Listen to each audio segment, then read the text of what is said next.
Hey, what's happening, gamers? It's Luke here with another review for you. Well, kind of. This is my sneaky way of doing what I do best. Anyway, does Sin and Punishment Star Successor for the Wii live up to the immensely awesome Successor of Earth for the N64? Watch this video to find out.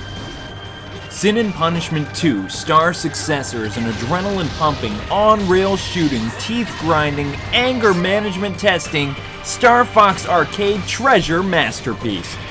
Heck, I think that sums up this game nicely, don't you? The game consists of 7 heart-pounding, edge-on-your-seat levels, with a difficulty that most next-gen gamers aren't expecting or can handle. It lives up to its N64 predecessor and then some. Get used to seeing this screen a lot, folks, because this game will pwn you even on the easy setting. That's hardcore old school right there. Players take on the role of Iza, son of the main characters from the first game, and Kachi, an alien lifeform taking the form of a human female. Star Successor can be played solo or co-op with a friend, although the second player has no character to control and just aims and fires with the Wiimote. The challenge factor for the game does increase when you add a second player into the mix though, so be warned. The game opens with Iza escaping with Kachi and their ship comes under attack. Once we have control of our character, you'll notice how easy it is to aim your Wiimote and fire with the B button. Over the course of the tutorial stages, you'll learn how to use the jetpack with the joystick, evading with the Z button, and lastly melee attacks when enemies get too close to you. The controls are seamless and dare I say it, it's an epic Wii game, a sentence that's a rarity these days, I can assure you. Gameplay isn't a traditional on-rails shoot-'em-up either, since we are able to have control of our hero's movements at any time. The camera is fixed though, but it doesn't hinder the player and really complements the game beautifully. Gamers can play using the Wiimote and Nunchuck, the Wii Zapper, the classic controller, and of course the GameCube controller if you're feeling retro. For the purpose of this video, we used the Wiimote and Nunchuck, because it was really easy to just aim with just the Wiimote and guide our character with the Nunchuck. Just because this game looks like an average PS2 game, by no means is this game outdated. The amount of enemies you fight on the screen at one time is mind-blowing to say the least. The bosses all look unique and added another element to this game as a whole. Some are massive in size, while others appeared in humanoid form, but each one of them are very challenging and different altogether. And let me tell you, these boss fights are some of the most intense and thrilling that we've witnessed in gaming for decades.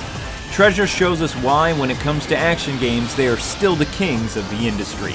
It's hard to believe that I actually have any problems with this game, but I have a few tiny complaints I need to get off my chest. I can't say I'm thrilled with the character designs. They have an almost zombie look to them, so I agree with my wife's viewpoint on that. Voice acting was good, but the dubbing doesn't always match up correctly with the voices. Then again, we should count ourselves lucky to even have this gem outside of Japan this time around. In terms of difficulty, playing this game on normal is like crazy hard. What the game actually does is increase the strength of the enemy's armor in this mode, so it seems like it takes forever to kill just one enemy, and you have hundreds that you need to shoot. Playing this game on hard, I wouldn't wish that on my worst enemy, to be truthful. The developers weren't kidding when they said you will be punished in this mode, because you will. Another issue I've found with this game is the fact that in higher difficulties, not just the enemies are Superman, but health power-ups are very few, and that's no lie. Considering how challenging these modes get, the lack of health makes beating this game on hard virtually impossible.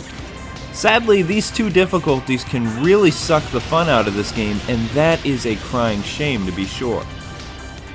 Combat-wise, the game is okay, but for a shooter of this magnitude, we're a little annoyed that you only have your default weapon the whole game and a charged super move done by holding in the A button, which I actually found out about the super move my second time through the game. It would make sense to be able to pick up different power-ups as you go on so you could have different weapons. Now, for a shooter, I find that a little odd. Co-op is a blast, but why can't two characters appear on the screen at the same time? There is tons of room on the screen where both characters can help each other out. My final issue with this game is it's just too short and can be beaten in just about 4 hours. Still, the core reason to play this game is the gameplay. It's just no contest. This game is oozing with so much awesome sauce. I've said it in the past and I'll say it again, music can make or break a game's experience, but the music made this game even better. It fits perfectly with the atmosphere and sci-fi vibe of this game. Plus it matches the action on screen, and you gotta love that. Star Successor has better co-op and makes the game even more fun. This is one of those games that players shouldn't be ashamed of playing on easy though, because most of you, that's the only way you'll beat this game. While the sequel is short, Treasure expects you to replay this game over and over again, and that's just what you'll do. This game is so addicting that I can't even express how addicting it is. For you achievement nuts, there is an internet score ranking system so you can compete with other Wii owners around the world to see how long you can survive or what your high score was if you managed to beat the game. Personally, I really enjoyed this game, but I can't recommend it to all the Wii owners out there. Rather, this game is for the hardcore gamer, and I'm not talking first-person shooter or MMORPG gamers either. I'm talking hardcore. This game isn't for the faint of skill because it's hard as nails, punch you in the neck, and date your girlfriend kind of tough. And that's my kind of game. In this day and era of flashy-looking graphics and decent gameplay, Sin and Punishment Star Successor stands far above the norm, and trust me, this is one game no gamer can pass up. Well, that does it for me, gamers. Don't forget to visit our main site for lots of content all week long. Also keep glued on our YouTube channel for more videos by me and other contributors. This has been Luke. My catchphrase as always is God bless and happy gaming. Thank you so much for watching, and until we meet again, gamers.